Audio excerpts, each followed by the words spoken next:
Good morning. I'm Ruth McWilliams.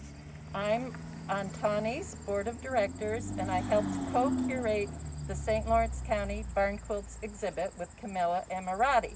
And we are here today talking about the United Helpers Barn Quilt project. I'd like to introduce a few folks who have been involved. I'm Carol Basford. I'm the Community Housing Manager for United Helpers Management Company. I'm Anne Ott, and I'm a volunteer painter. I'm David Seymour, and I'm the president of the board of the housing unit. Excellent. So I'm going to start with Joanne. She understated her role a bit in that she used to work for United Helpers. She is actually retired from United Helpers, and she is the person who came up with this idea of having the United Helpers Barn Quilt project. Joanne, would you tell us a bit about how you came up with that idea? I was painting in a class at TAUNY last summer, and Ruth had designed the County Barn Quilt, St. Lawrence County Barn Quilt, with 32 towns in the county, 32 barn quilts on a 4x8, and the fact that I had worked at United Helpers in the housing department for 30 years, I suggested that we have a barn quilt at each one of the housing complexes.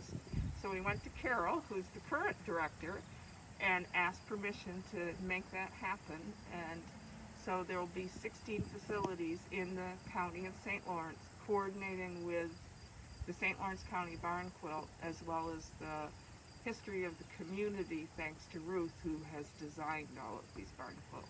So before we talk more about all the other facilities, Dave, would you tell us about this facility and who typically lives in facilities like this around the county? Well, senior citizens and disabled people, and they get some housing assistance from it's federal government, to stay And here, state. to make it state, affordable and for them. state as well. How old is this facility here? Oh, it must be. 1990. I was going to say it must be almost 30 years. Wow, But it looks great. as Joanne usually does, she corrects me. But it's 30 years.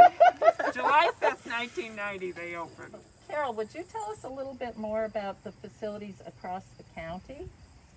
So actually, United Helpers manages 22 facilities, 21 of them for senior and disabled, and one is actually a family complex. 6 of them are located out of the county.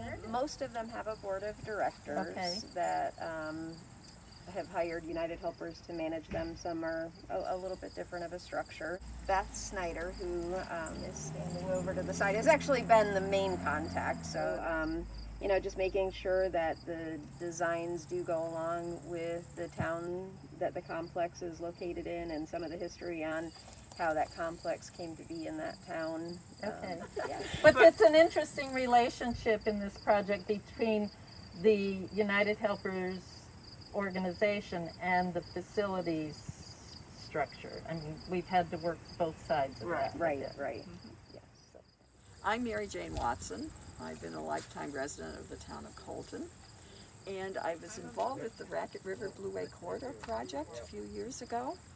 And with the Racket River, the major geographical feature in the town, I thought cross canoes would be a perfect design to represent the town of Colton. We have Higley Flow State Park and canoe rental business in South Colton, so it just seemed a natural. So I designed this particular barn quilt, and whenever I do a design, I go to the facility to look at the colors that are at the facility to try to custom design the barn quilt so it fits the facility. So obviously this green siding played a role in selecting the greens that are in here. The roof is actually a brownish metal looking roof, and so we tied in the brown, and you're going to see the white siding, and so we decided to make the background of the barn quilt a nice crisp white siding to go along with the as the backdrop for the actual design. The actual size, we determined to keep it a 4x4 because it really relates well to the windows. that are on the front of this facility. And if you step back and look at this sign relative to the windows, you're going to see how nicely it fits within the overall size and scale of the building.